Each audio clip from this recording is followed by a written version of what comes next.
Do spirits follow people? Are demons real?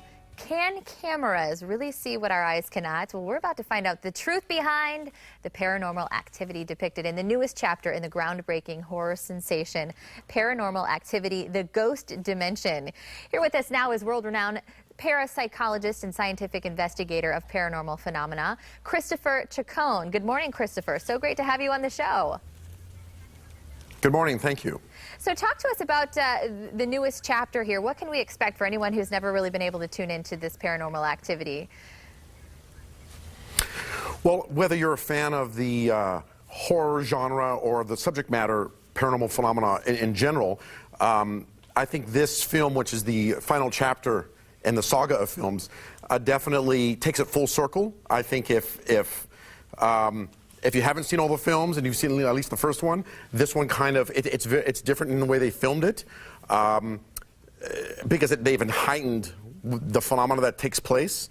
I think, as most people know, the way they filmed it is in a cinema verite style, so it almost feels like you're watching a home movies, if you will. And so what that does is it lowers your defense mechanism.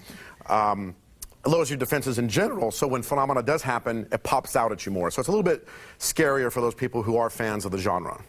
Yeah, something I certainly wouldn't want to be watching alone, that's for sure.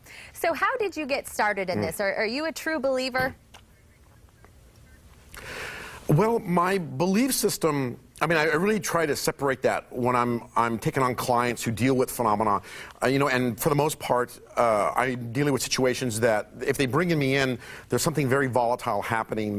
It's cases of demonic possession, haunt poltergeist phenomena, close encounter abduction type situations. You know, there's extreme cases, and the people I'm dealing with are extremely traumatized.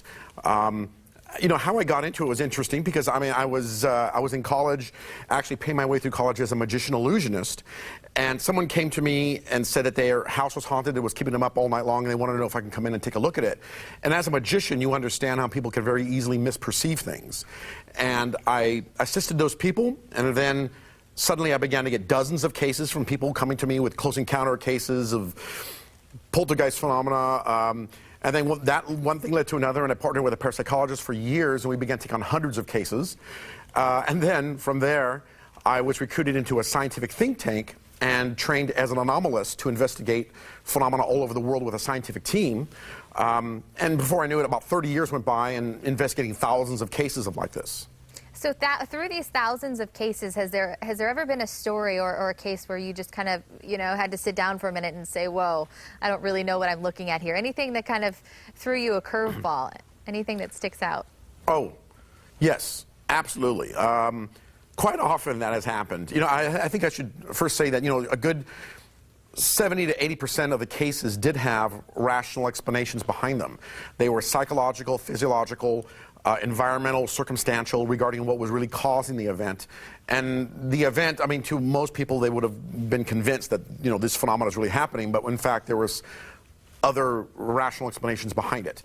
That being said, there was a 20 to 30% of the phenomena which defies the laws of nature and physics. Even scientifically, we couldn't define it. It was off the scale. As an anomalist, well, we could call that as inconclusive. Now, if we incorporate a parapsychological terminology or other ways of looking at these phenomena, that's when we begin into the world of phenomena known as hauntings and poltergeist, possessions, and various types of psychic phenomena. I think the ones that stick out the most are the ones where the people are the most traumatized, injured from what they're going through. We could talk to you for hours, and I want to make sure everybody knows, as we close here, where to tune in to the newest chapter. Christopher, tell us where we can tune in as we close here.